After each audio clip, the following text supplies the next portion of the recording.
c'est la mise en valeur de la villa romaine Pardigon II à la Croix-Valmer. Donc, nous faisons partie de l'association archéologique Aristide Fabre, dont la devise est connaître, faire connaître, protéger notre patrimoine local. C'est à quoi nous nous employons dans notre belle région, en particulier à la Croix-Valmer, plage du débarquement où se trouvent les vestiges d'une très grande villa maritime romaine. Parler de Pardigon II, c'est aussi rentrer dans l'histoire locale des millénaires qui nous ont précédés. Plage de villégiature surpeuplée aujourd'hui, hier, lieu de vie pour des chasseurs-cueilleurs qui allaient et venaient sur cette plage au paléolithique et au néolithique.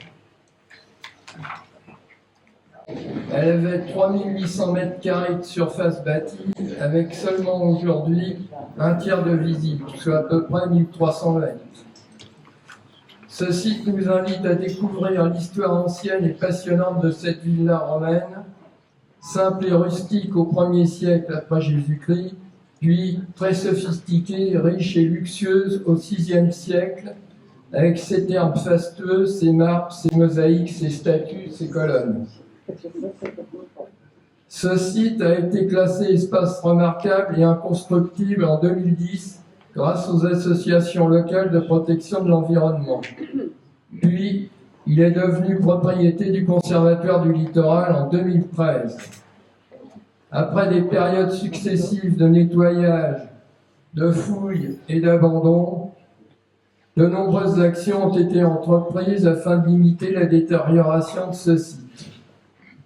Depuis longtemps, les membres de l'association archéologique Aristide Fabre ont travaillé au défrichement et à l'entretien de ce site pour le dégager des mimosas et des broussailles qui l'envahissaient.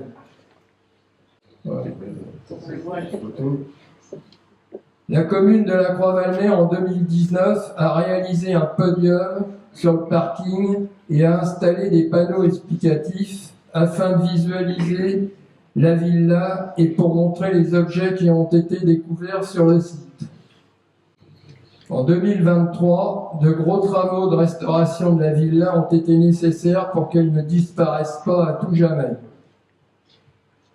Suite aux préconisations du service régional de l'archéologie, validées par la DRAC, avec le Conservatoire du Littoral et la commune de la Croix-Valmer, il a été réalisé des travaux de maçonnerie, de stabilisation des murs et de remblaiement partiel des parties abîmées par le temps. Sous la direction d'un architecte spécialisé, M. Renzo Viader, équipe architecture et héritage à Arles, l'entreprise des Compagnons de Castellane a exécuté ces travaux. Après la consolidation des murs, il a été déposé dans les pièces recouvertes de géotextiles environ 300 mètres cubes de granulats calcaires concassés et 75 mètres cubes de petits morceaux de terre cuite. Un an de travaux a été nécessaire en 2023 pour cette réalisation. Le financement de ces travaux a été assuré par les recettes d'exploitation des parkings propriété du Conservatoire du Littoral. Dans un avenir proche, les travaux d'aménagement et de valorisation du site se poursuivront avec la création d'un cheminement autour de la villa, la réalisation d'une plateforme en bois et d'une clôture. Du mobilier et des équipements ainsi qu'une signalétique seront installés afin d'enrichir le site et de le rendre plus accessible et vivant.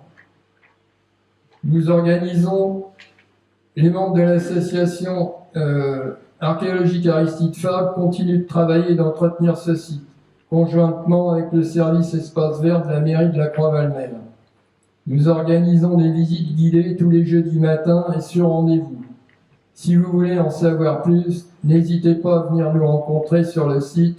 Ce sera toujours avec plaisir que nous vous accueillons.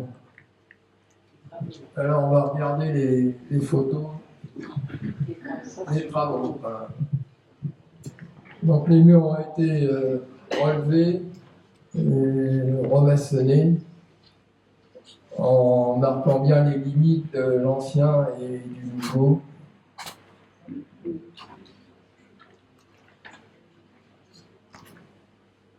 Voilà.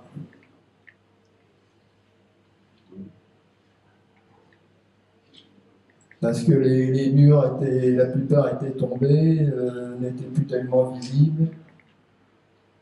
Alors ça, c'est le four à chaud qui lui date du Moyen-Âge. Tous les marbres de la villa ont servi à fabriquer de la chaux pour l'habitat local.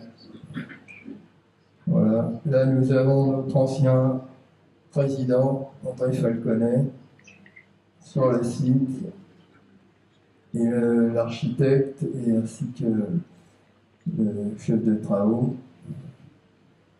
Donc voilà, ils mettent du géotextile à l'intérieur des salles.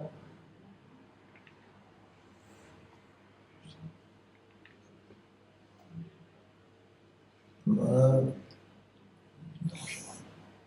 Ouais. Voilà la grenouille. Donc c'est quand même assez impressionnant. Et voilà au final le résultat. Là, c'est l'inauguration du renouveau de la villa romaine.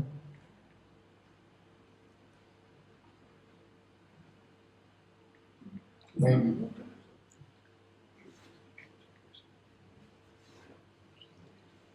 on voit les terres cuites qui ont été mises dans les salles.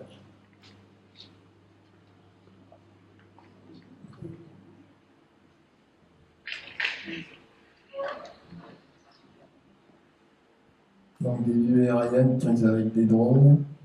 Le site, proche de la mer. On pense qu'il y avait même un petit port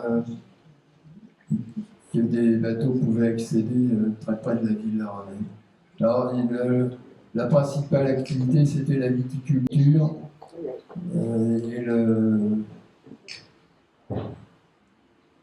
la viticulture. Mais à la fin, je pense que c'était juste une villa d'habitation avec très luxueuse, avec des thermes très importants. Je pense que les propriétaires s'occupaient de viticulture.